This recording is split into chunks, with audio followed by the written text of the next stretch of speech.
Om Shanti, peace to you, peace to me. Hello and welcome to another video. My name is Peter, and today I just want to pose the thought of just imagine having no electrical power. What would that mean to you? No electrical power. So almost like living in the Stone Age where there's nothing. You've got nothing. No mobile phones, oh my goodness me. No television, no screens. No screens at all. No lights, no heating. Whoa, what a position that would be in. Just can you imagine that? Can you imagine that? I've thought about it because I've seen so many, well, I was actually raised through the threat of nuclear war, so you're always thinking about what would I do as a survival, and I've seen many films that show that end of the world scenario and how people roam across the countryside trying to scavenge whatever they want. And of course that's crossed my mind, and I'm not saying I'm not a prepper, but I'm not saying I am a prepper either. I've got stuff here, got resources here where we could make food if we had to. We got wood, and we got a fireplace, and we got a chimney, fire pit, and we've got all sorts of different things. We've got wood and coal, and we've got barbecue briquettes, not many of them because we don't have many barbecues, but there's resources there where we could actually get heat and warmth, and we could cook, and we got candles to make sure that we have light. I remember in the 70s when I was growing up, we had power cuts quite often, actually quite often, more than you would think, and that really was quite good in a way, because it really made you appreciate everything that you had, all the electricity that you had when it was on and working and everything was well. It was great. And then when it came off, you actually came back and we would set candles up and play games amongst each other, so it would actually bring people together. Now I see with technology we might need a bit of a dose of that. And it might be coming, and that there's conspiratorial people who are saying that they might shut down the internet a few times, maybe the end of this year, beginning of next year. We'll see what conspires with that, and we'll see if that really happens. But maybe we do need to be brought together a little bit more. Maybe we need to come off our phones. Lots of people playing with their phones all the time. I've seen couples out in restaurants not talking to each other but just texting on their phone, both of them sitting opposite each other at the table. Oh dear me, and that's quite sad really. It's quite sad. It's not even laughable at. You're seeing more and more of this, and more people being divided by many different things. And we've got this in this present position we find ourselves in now, where friends of my wife really do believe in what's happening with the virus and the lockdown, and I don't believe, or I don't see it's as bad as it's being made out to be, because what I see are the figures, and what I see is looking out there, it's really not as bad as we're being told it is. But this is causing mental illness within people, and some people are refusing to go out, so they're becoming housebound, and the more and more people become housebound, the more psychological problems are going to be starting to affect them with their brains and how they work, and this is not a good place to be, really. So we are living in a world where we might have a complete breakdown of society, and we could have a complete breakdown where we will have no electricity. So have you thought about what you're going to do if that happens? Have you got a community put together where you can contact each other without the use of a phone or without the use of any other electrical equipment, because it won't work? I mean, this has been talked about for decades now, the chances of an electromagnetic pulse coming from the sun, and it's happened before on the planet.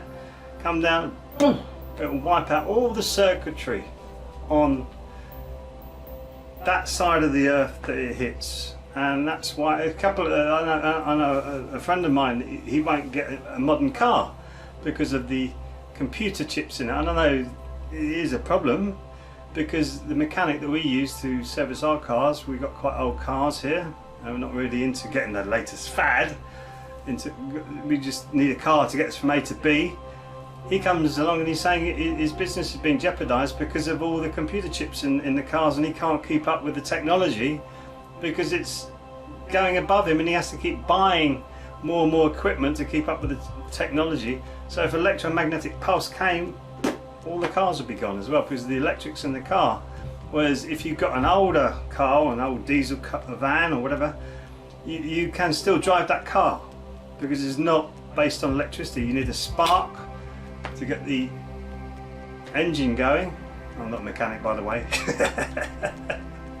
And it will move, it will start running for you. But in the modern cars, all of them will be no good whatsoever. You still have an engine in there, you still have an engine, you still have all the parts that will work, but it just won't work because it's dependent on a microchip or a chipboard to work. And is that where humanity's going?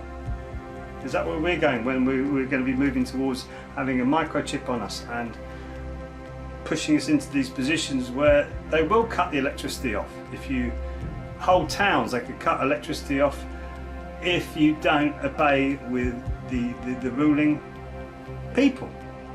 That could happen, and we're seeing that now in England, where they're talking about towns now. They want to lock down certain towns. I heard a lady come on the radio, it was Leeds, they talk about Leeds. 3 times she was asked, what are the death rates of SARS-CoV-2 COVID-19 in Leeds? 3 times she evaded answering the question, and she did honestly say not that many, very small amount. And she was asked, was it rising? No, but they still want to lock down the schools, they want to lock down the workplace, they want to lock down the pubs, all in Leeds. And my jaw hit the floor when I heard such a conversation happening, talking about locking down a town. In fact, I was disgusted, absolutely disgusted. This woman got on the radio and started talking about what they need to do to stop this virus when there was no evidence whatsoever that this virus was virulent in their town. City of Leeds, sorry, city. And the disc jockey, the DJ, the presenter on the radio programme, he didn't even question that, and I'm going, why aren't you questioning that more? Just let it go. You should be questioning that more. What are the figures? What are the figures? There isn't any. Tiny amount. And yet they're allowed to do that. So you're looking at it going that far. So who's to say if that Leeds doesn't conform with the lockdown, they won't turn the electricity off? So are you ready for that? Have you got generators lined up? I'm saying, I'm not really a prepper, but these scenarios are very possible. So what would you do? Just imagine it tomorrow. If you had no electricity, no power tomorrow, just imagine it. It would be very, very difficult if you've got no contingency plans. I'm not saying get a massive generator, run the house off your generator, try and find some sort of alternative power source or whatever. Just in the back of your mind, just be prepared, because be prepared for the worst, and then don't expect the worst, and then when the good stuff comes, hey, thumbs up. You always be prepared for whatever's coming next, and these could be big shocks coming into our society. I mean, really big shocks.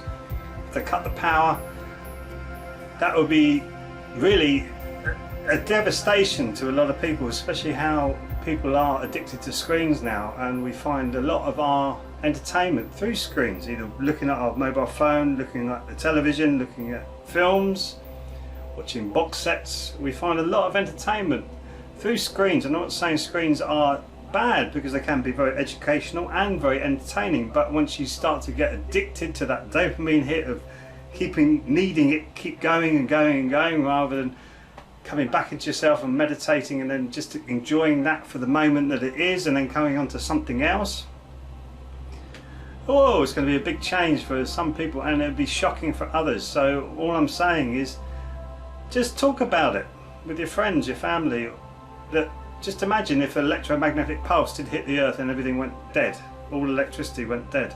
That would be an incredible event in itself. Or it could be done by government. Look what the governments are doing now. There's more people I'm seeing, especially in the spiritual world, or the world of energy healing and the world of alternative health, or real health I should say, natural health.